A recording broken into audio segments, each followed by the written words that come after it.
Welcome once again to Dialogue on Public Issues. I'm John Chowning with Campbellsville University. One of the great assets in our community are our local schools. And at the helm of our public school systems, our superintendents, of course, and Mr. Charles Higdon Jr. is the new superintendent a few months into his tenure at the Taylor County Public Schools. Mr. Higdon, welcome. Thank you, Mr. Chowning. You and I have interviewed before, but Yes, in sir. a different role. Yes, sir. I was the high school principal at Taylor County High School Yes. before becoming superintendent here. Your ties to the community run pretty deep, and you've been here for a good while now. Yes, sir. I really call this home now because I've lived in Campbellsville, Taylor County, as long as I've lived anywhere else. Started college here in 1993 at Campbellsville University. Graduated in 1997 from Campbellsville University, and I met my wife April while I was here. Great Christian lady, Yes. and I'm excited about my family. And we came from here. Her parents are from here, born and raised here. And grandparents are here, so I just call it home now. Right. You played for the late, great Ron Finley. Yes, sir. I'd like to consider him a great mentor. Yes. You know, he brought me here from Higdon County, and he taught me a little about football, but a lot about life. And, you know, I really appreciate Ron Finley. I appreciate Haywood Reiner as well. Right. He actually was the one that recruited me here. And, you know, they taught me how to act like a Christian man should act. Right. And though I wasn't too fond of them as they hovered over us in college and kept us accountable, now I really respect those two men. Now, how many years now have you been in the Taylor County Schools? I'd say this is my 12th year. Okay. I was a principal here for, I guess, around 7.5, 8 years. Laura Benningfield took my place. Right. I became the assistant to Mr. Cook and director of district-wide programs, and it was around 3 years of that. And then recently, when Mr. Cook retired, I was interviewed and accepted the position as the Did you spend superintendent. some time in another school district before Yes, sir. you came back to Taylor Well, County? actually, two. I started my career and taught for around 3 to 4 years in Bullitt County, and then I became an administrator, really, 27 at Bullitt County Schools at a Higdon Middle School. Okay. As an assistant principal, and then about 3 or 4 months into that job, took over as principal. Okay. And just kind of loved it ever since. Well, what are some of the reasons you became an educator? I mean, it wasn't necessarily for the pay.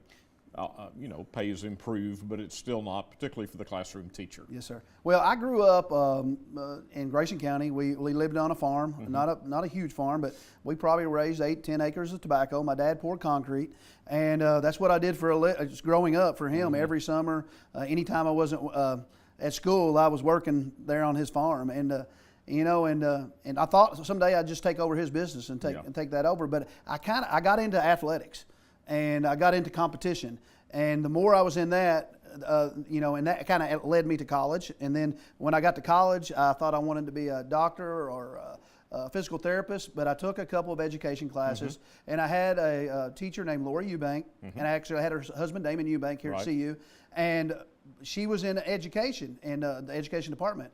And I really enjoyed what she did and what she taught, and that she really was one of the persons that kind of led me in that direction.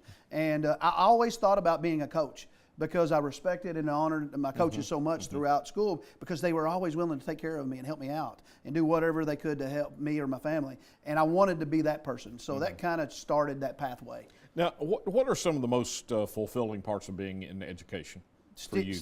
Well, it's obvious, and I think it's for any educator that's in it for the right reason. You just want to help. You want to see kids succeed.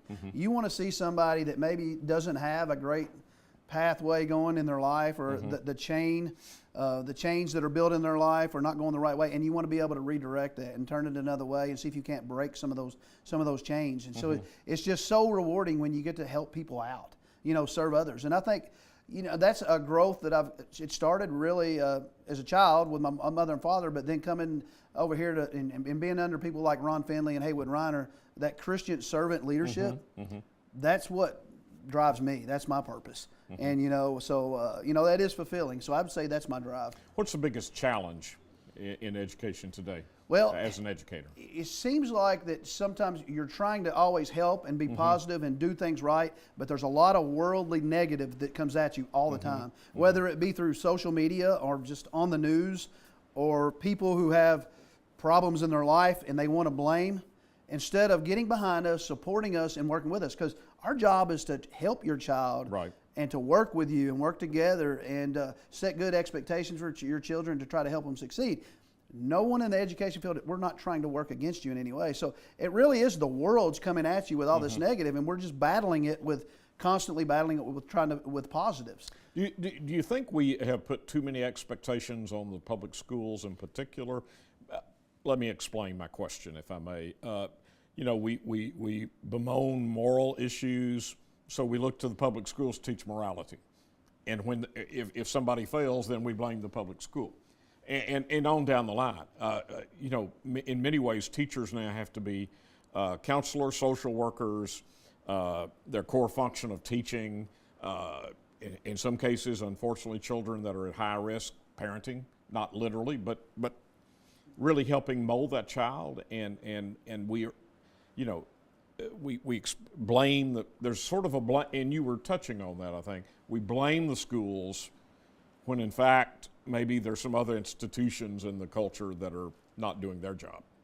Well, I tell you that I just know from myself and those in my district, there are a lot of challenges put at us, but we're ready to go. We'll take all those challenges. Anything that you just mentioned, we'll take it every day to try to take care of those kids. Absolutely. So, though the world's coming at us, we're going to do our best to serve the kids, even if it is buying them clothes, buying them shoes, whatever we need to do to help that child.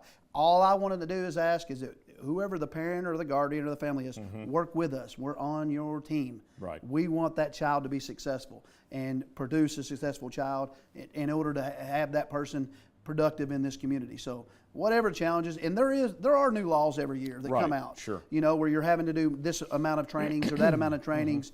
But we just keep going, and our teachers keep driving, and we're going to continue to do that, no matter what comes at us. I like that attitude. Yes, sir. I like that positive, can-do attitude. Why did you decide to apply and become a candidate for superintendent? Well, I'd just been here, and I just love this district. And I had a lot of the community members approach me after Mr. Cook announced his retirement, and a lot of teachers, and I felt that support. And I'm really, whenever throughout my life, at each change in my career, I really have a faith, and I go to God in prayer, and it felt right. My spirit was at peace with it, so I listened and I went for it. What are some of the major items on your agenda as the superintendent? The number one priority, and I think this is across the state, maybe across the nation, is student safety. It should be. If it's not, it should be the number one thing. It's more important than classes and courses and grades and sports and everything. It's keeping those children safe. So from day one, that's what I've focused on with our staff. We've had community stakeholder input surveys we put out. We've had roundtable discussions with first responders from all around the state in this area. We've done faculty surveys to get their input. We have done faculty and staff trainings. We've done board member trainings. We've done student trainings. This Friday, actually tomorrow, we have another training set up to where we're doing a crisis and emergency situation and active shooter training, bringing in the state police, the sheriff's office, bringing in all partners. And what we've been really focused on is building the best possible plans we can to keep our children safe. And we're not just doing safety is such a huge spectrum when it involves schools. It involves traffic routes and how you drop a child off and how you check people into your front office or where you let them drive in patterns or whether you have one car in line or multiple cars. So we're trying to dot our I's and cross our T's and do everything possible to keep those kids safe. Now, sometimes it upsets people because it may take longer in a traffic line, or you may have to walk further to get to the front door to get the child in. But when it's about student safety, I'm okay with upsetting some people on that. So we're trying to be reasonable on a lot of things. We're building new parking in front area. We're listening to the parents. They say, all right, if we can't go to the back, make something up front. So we've built one side of a parking lot, and now we're actually getting ready to build another additional parking on the left side of the primary and intermediate school. So we're trying the best to listen, to accommodate, but at the same time, number one priority is keeping the kids safe. Now, you have school resource officers now in all schools? Yes, sir. Tell us about that. What a blessing is that I approached Eddie Rogers about that, Judge Executive Eddie Rogers, and Alan Newton, Sheriff Alan Newton, about the possibility of how could we get a fourth SRO. That way all four of our schools have an officer on duty all day long. And within 30 minutes, I'd say I got a call back from Eddie.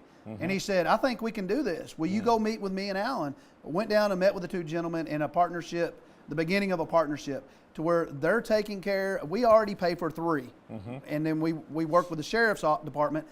They house the 3 and train them, and it's their employees, but we actually pay for those. So the 4th one is actually a retired police officer that'll be starting, Tim Coppage. He'll be starting in September. They have a sub in place until then, and we couldn't be more excited because, you know, out of all the surveys and everything we've done, the data showed that that was the, you know, probably the best money spent is on an actual person that's trained effectively to manage crisis and manage situations. So, you know, we're doing a lot of other things, but we really feel like that investment and that partnership by the county government and the sheriff's department, that was huge. For me, as a grandparent of 4 kids in the Taylor County schools, that gives me a sense of relief to know that there are trained officers in each of the schools now. Yes, sir. And this is my opinion, which interviewers aren't supposed to do this, but I'll do it because it's my show. I will allow it. They don't pay me to do this. You go anyway, right so ahead. I'll do it. Is that I think that's better than arming the teachers. Yes, that's sir. my opinion. And I just don't think teachers, not that I'm concerned about teachers, but they're there to be teachers. And in emergency, as I saw one interviewed after one of the tragedies in another state, you know, if there's an active shooter in the building, she said, what do I do? Do I go for my gun or do I take my kids and get them to a safe place? Yes, sir. And I thought that really captured my attention on this notion of putting a gun in the classroom with the teacher, because it complicated his or her response. Right. And and this particular teacher was NRA member and a gun owner, hunter, and so on. Anyway, other issues coming up that you're dealing with. No, we're just working on finishing out some construction projects with the high school and the primary center, just kind of closing those things out. We've really been doing a lot of updating of parking lots. We've done some things with some athletic facilities, some of the current facilities. While we're waiting on finishing the project out at the new high school, we needed to update some of the facilities that we currently have, and we've been putting a lot of time and effort in that. But I'll tell you what's great is that we keep partnering with other community members. We partnered with Mayor Young and the city council, and he got his crew. Holla Milby out there. Hack Markham sent out some inmates to help them run the paving machines, and good training for them. Excellent work skills training and workforce development. And we saved a little over $60,000 on that project from the bid that we had received. Taxpayers should be pleased about that. Well, you know, and we're able to put that into somewhere else that maybe needed it for students. So we're doing a lot of work there, but just to try to catch that up. But that was a great partnership there, and I am appreciative of Tony doing that, and as well as Hack helping us out with that project. Certainly. That's what cooperation, I think the public expects that of their officials. They should. Public employees. Shouldn't they? I think so. Yes, I sir. do. I do too. As a taxpayer, I expect that and commend all the players in Campbellsville, Taylor County doing that. Now, before we came on the air, we were discussing just casually some not long-term, near future plans for the additional athletic facilities. Yeah. Give us a little overview of that. Well, here the priority now at this point is we want to make sure that our existing buildings, the environmental in the classroom is taken care of first. So we have a focus of updating some HVAC in our middle school. It works fine, but I know it's getting to a point to where we need to go ahead and get that updated. So we're working on getting ready to start the process of securing bids for that. Once we have that and the elementary needs taken care of, then we're looking at making sure we secure enough bonding potential to start the process of the athletic facilities at the high school. We still have lights to put on a soccer field. The soccer field's beautiful, but it needs lights to be able to play the evening games. And we still need about 95% of the baseball field.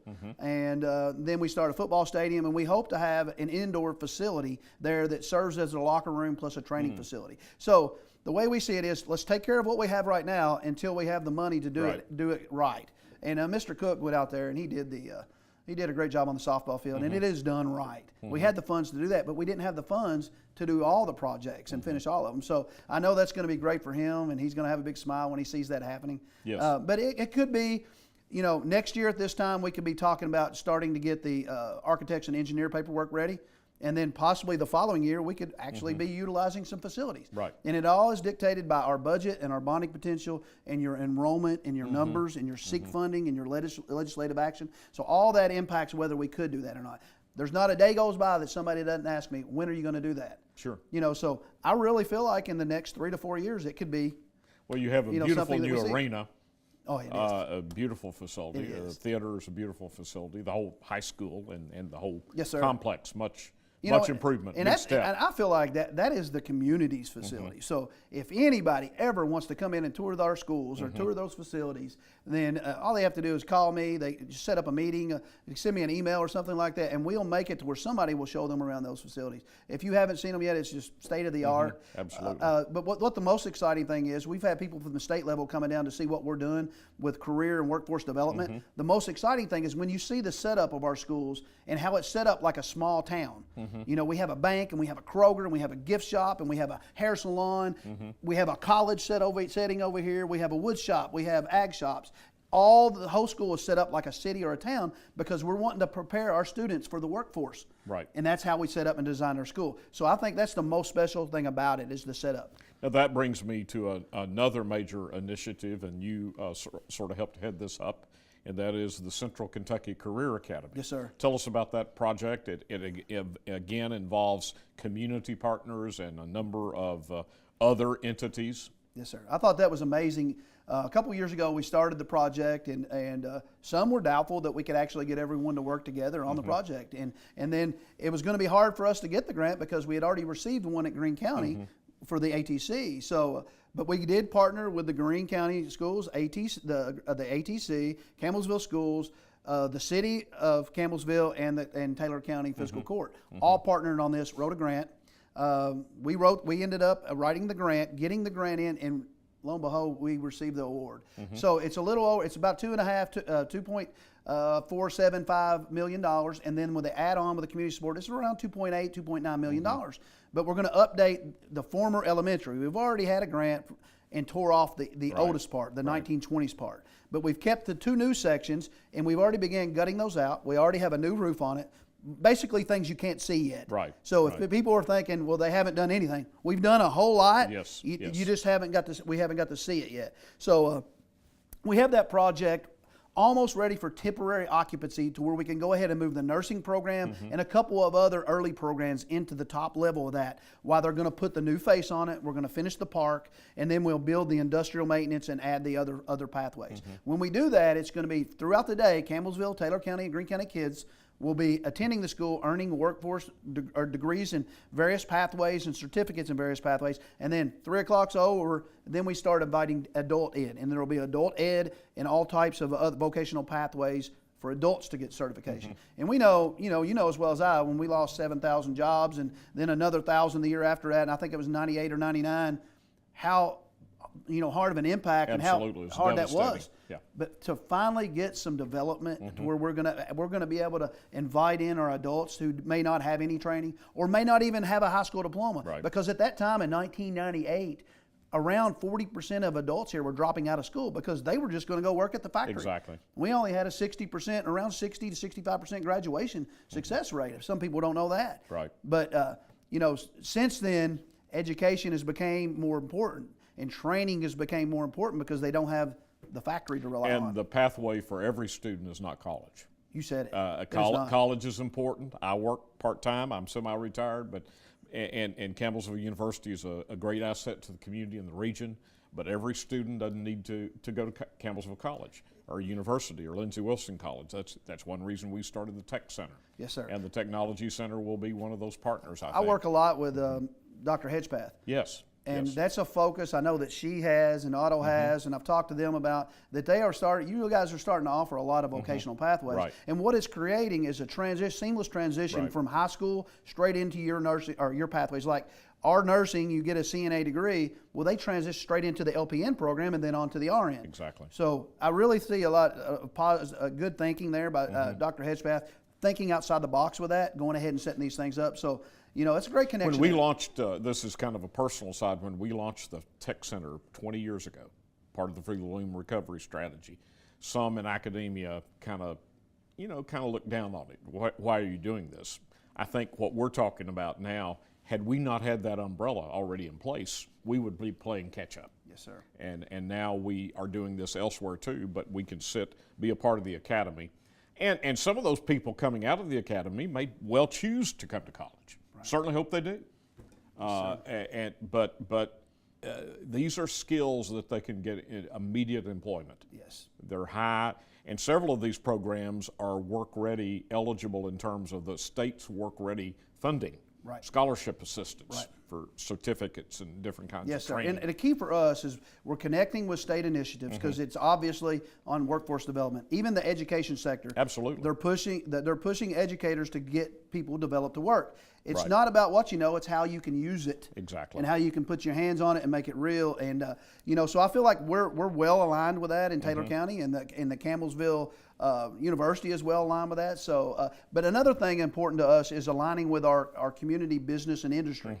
Because we feed that workforce. Right. So if you're out there and I haven't spoken to you and you want to get involved with that, we have so many that's involved with us already. Right. And it's not about just getting your sponsorship or funds to do this or that. The most important thing is for us to develop like an apprenticeship or a mentorship pathway right. to where we can place our children in your businesses and your workforce and teach them those skills they need. Yeah. That's real. That's as good as learning as it gets. Educators have long ignored the business community in the sense, I mean, we've been doing it here, you've been doing it, but we got to do it even more. Yes, sir. And it's still not being done everywhere in education. Yes, sir. But we talk about what business needs, but if we don't talk to them and listen, right. Rather than tell them what we're going to do. But if a business is not connected with our school system, it's not because I'm not inviting you in. We will build your classroom that you want us to build, your little training center in our new career center, and we'll flat out have students that want to go through that. So, in terms of education at this point in time, in 2018, as we do this interview, what are your biggest challenges overall? And I'm not trying to be negative. I just think we admit, a good administrator admits. Challenges, it's really hard, and I think a lot at the high school level because that's the transition area into life. But I really feel like it really is hard because of age restrictions or lawsuits to get kids placed into jobs that they need to be at, into training opportunities, because so many companies or different places are hesitant to taking those. And I think that's a missing link. That is a challenge, an obstacle. And a lot of other things is that what I'm not going to focus on in this interview, because I've sat down with my entire staff in the district, all 400 people, and said, I don't want us to focus on anything other than helping children while you're at school. I don't want to focus on any of the political things going on, the issues, and I won't even say what we were on last year, but I don't want to focus on all that. Right. Let the legislators that we elect in, let them do that, and then we have representatives that will help us out, the KEAs, and I'll stand behind our groups and be supportive, but I want to focus on kids, and then I think everything else will take care of itself. If we teach and we do our jobs and we go after it and we're productive and help students succeed, then everything else will take care of itself. How can people learn more about your plans, the plans for the schools? What's the best way to get in touch with you or whomever? Well, I try to keep myself accessible to the public. I realize that I'm not a politician, but I am a public figure that people deserve to be able to talk to. So my door is open for anyone that wants to call. I'm usually in the school buildings with the kids, but you call the front office of the Board of Education, or you just walk in and you can get up there and schedule an appointment with me. If I'm in there and available, I'll meet with you that minute. If not, my email is charles.higdon@taylor.kyschools.us. I try to get on the radio and share that. I'm not going to give you my cell phone number right now, but if you meet with me and talk to me, I'll try to help anybody with anything. Yeah. And it's like I say this, and I've said it publicly a couple of times. If you have a concern or a problem or an idea that you need worked on, come see me rather than get on social media and bash me or bash our system. I don't think that is a good way to communicate. So I won't answer you on social media, but I will answer you face-to-face anytime. Sure. Can't ask for anything more than that. Yes, sir. Accessibility is the key. And what's your vision, casting a vision for the Taylor County Schools?